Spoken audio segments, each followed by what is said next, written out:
Yes, Peter Kenneth. You just show up during an election, and then after that, you disappear. You go and teach. You go do your thing. You go do your business or whatever. You go make your media rounds. Yeah. So there's no one who wants to build something sustainable. Now, the person who has something close to that is Okia. But already, from the moment he announced that he's creating an exploratory committee to run for president in 2027, I've not seen activity towards that, because you have to fundraise, you have to build momentum. You cannot wanapiga campaign Twitter hao, wanapiga Twitter huko na kutananga wanaongea, they actually post photos wameenda sijui pamoja kufanya nini, but then the thing is campaign yao iko Twitter. And now there's going to be a cabinet reshuffle. For sure. Yeah, there will be a cabinet reshuffle because checking out. Baba's men have to eat. Yes. Yeah, after his interview jana. Yes. Yeah. Now, I feel like there's some people in ODM who are mark timing, who are not happy with what's happening. Correct. But they're mark timing because there's no IEBC.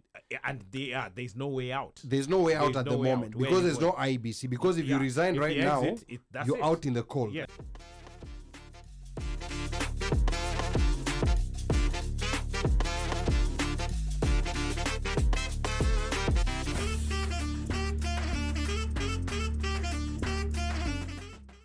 Hii tukirudi kwa hii development tour ya Ruto, what exactly is it that we are missing as people in the diaspora? Because it seems people get in line so fast, mashinani, because after the Gen Z we were like, no way, this can't happen. But we are seeing it happen. We are seeing those big political rallies. People are hungry, man. And you people know, are hungry, but it's going back people to are this jobless, because also understand, hakuna majobs. But unajua kitu moja, wacha tuseme ati hakuna majobs. Many people are asking this. Okay, after the Gen Z maandamanos, now what next? Unaona, kulikuwa na hiyo vacuum, hakuna nini inajulikana. So there's been a lot of limbo. People usually, it's human nature to go back to familiar grounds. You go back to familiarity. So people might decide, okay, turudi pale tumezoea, but doesn't necessarily mean that they are settled kabisa. But again, it gets to a point also pia mnachoka. Life has to go on.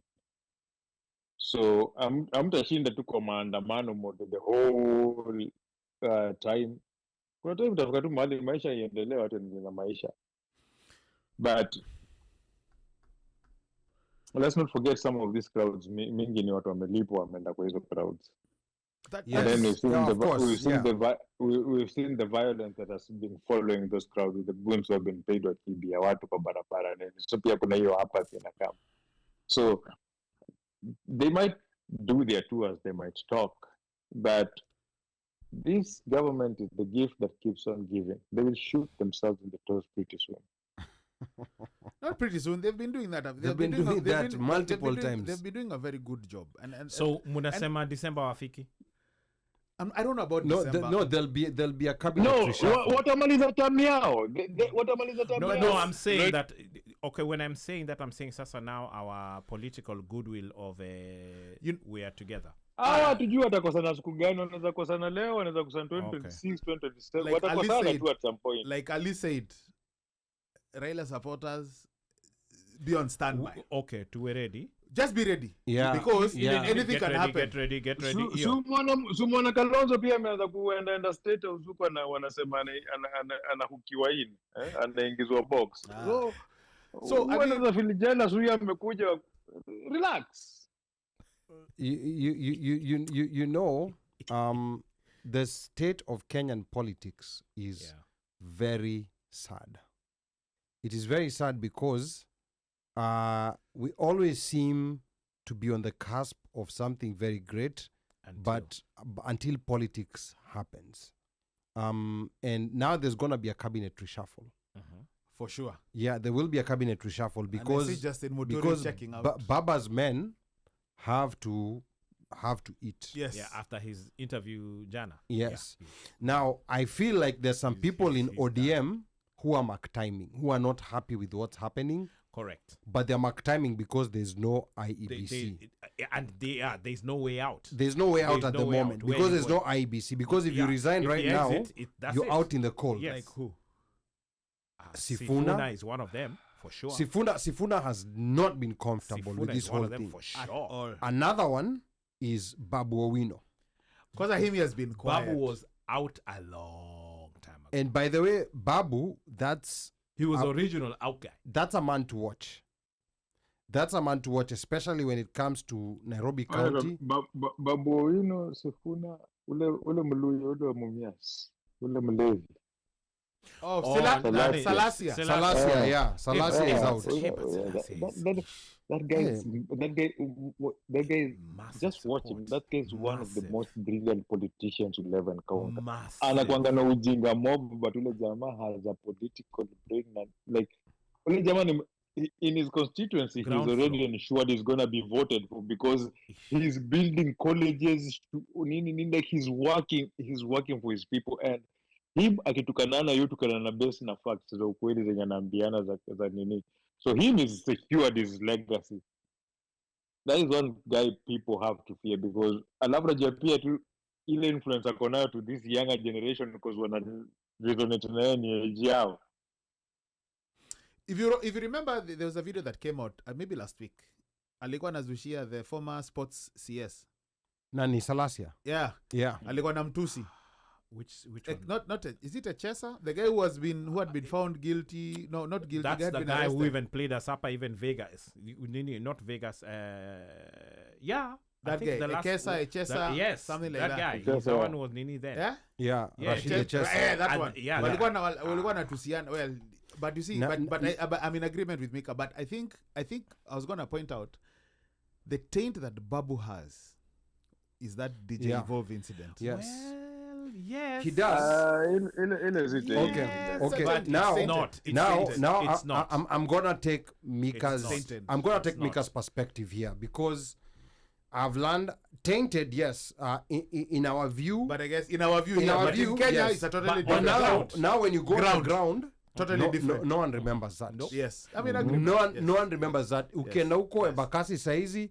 That's the caveat. Nobody knows who Evolve is. That's a caveat. Yes. That's a caveat. Yes, you're true. So I think what But also... Babu is a man to watch because, by the way, I've been shocked. Yeah. He's been very quiet. He's been very quiet. Very quiet. Acha nikwambie kuna jamaa alienda ICC juu ya watu walichomoka kwa kanisa na akashinda kura. Akawa president. Yeah. Kuna mtu alishoot DJ kwa club ndo watu Let it be known. And some of the people who suffered, who lost land or whatever, voted for that guy. So I think ile Evolve ni nyinyi ndo ukasirika tu. Hata Evolve mwenyewe hajakasirikia Babu. so now I think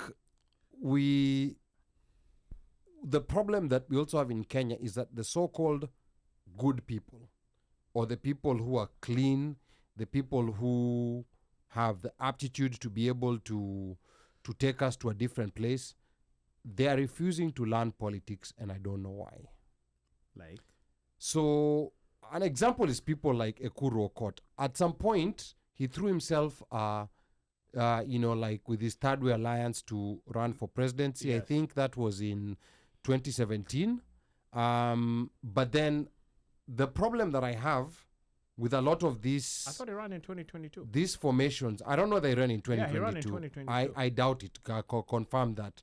I doubt he ran in 2022. Yeah. But I think the problem I have is that a lot of these groups pick up the activity close to an election. So when you lose an election, you're supposed to build momentum from there and keep growing. Like Jill Stein.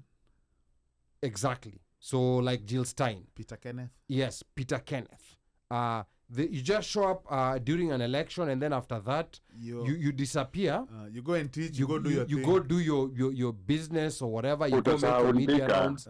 Yeah. So there's no one who wants to build something sustainable. Now, the person who has something close to that is Okia. But already, from the moment he announced that he's creating an exploratory committee to run for president in 2027, I've not seen activity towards that because you have to fundraise, you have to build momentum. You cannot wanapiga campaign Twitter hao, wanapiga Twitter huko wanakutananga wanaongea, they actually post photos wameenda sijui pamoja kufanya nini, but then the thing is campaign yao iko Twitter. Yeah. Like you can't win a Kenyan election on Twitter. You need a whole machinery, even if not to win, but at least to get enough votes to demand, or rather to have a runoff. So that's a problem. People are refusing to learn politics. Ona Sam to kama Salasia, and me I've learned over time to stay away from my emotions. You see, Salasia, by any average diasporan, he looks like someone who's very rough on the edge. Yes, correct. Yeah. Yes, that's not how the Kenyan voter votes. That's not how the that's on the that's ground. not how, On that's the not, ground. yeah. That guy, apparently people from his locality, they love him. What? And you see, and you see it. You actually see it. Yeah. You see his work. Watu wa Mumias wanampenda. Mnakumbuka Mbuvi? Yes. When he was running huko in Mada. Makadara. Yes. When he was running. Yeah. It didn't matter how he looked or whatever. No. What took our ground, us giving out our emotions, talking about how Mazeu, there's no seriousness, there's career, how can you this? But you see, the thing is, how can he give unga? Dombolo tells us, watu mnafikiria mkiapa, you have a shelter, you have everything, but uko umse amekuja ameletea wamama unga. Not even that. Umbrellas. Yes, it was umbrellas. Yes. Yeah. Yes. Mavijana wa kuosha magari wanaletewa maji fresh. What's gonna make those people vote for Jimmy Wanjigi? So I think instead of Sonko. I just think giving an example. I think there's a very big disconnect